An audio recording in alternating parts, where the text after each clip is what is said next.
What is a 401k rollover? Is a transfer of funds from one retirement account, in this case a 401k, to another retirement account. So it can often be from a previous employer's 401k plan that you participated in to a new employer's 401k or to an individual retirement account, commonly known as an IRA.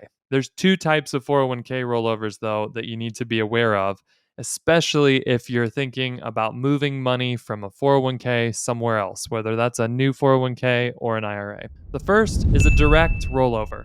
That's where a check or an electronic transfer goes straight from the old retirement account to the new retirement account. Those are pretty straightforward.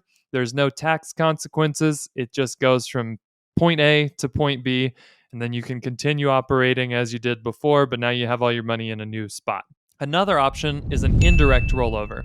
And this is where the previous 401k would send you a check, and you have 60 days to put that either back into your old 401k, which you probably don't want to do because you asked for the check, or deposit it into a new qualified account, which could be, like I said, a 401k.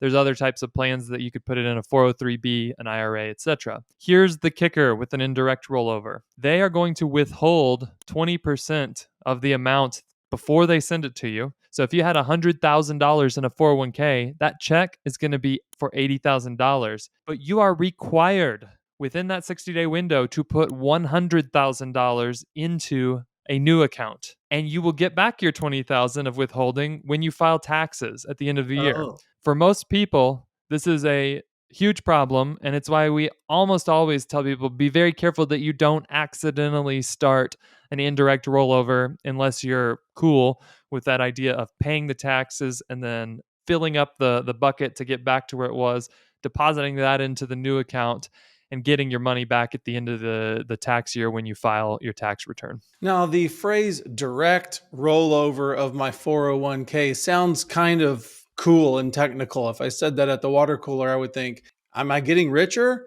So, am I getting richer when I do a 401k rollover? No, you're just moving money from point A to point B. Sometimes it's a good move because you'd like to keep all your money in one spot, but it's something to think about all the fees then in the old account, the new account, make a decision for where the best place for all your money is. Great. For more financial education as well as inspiration and equipping for the biblical family leader, subscribe right now. You can do it right now to the Abraham's Wallet podcast. We're on YouTube, Apple Podcasts, Spotify, and your favorite podcast platforms.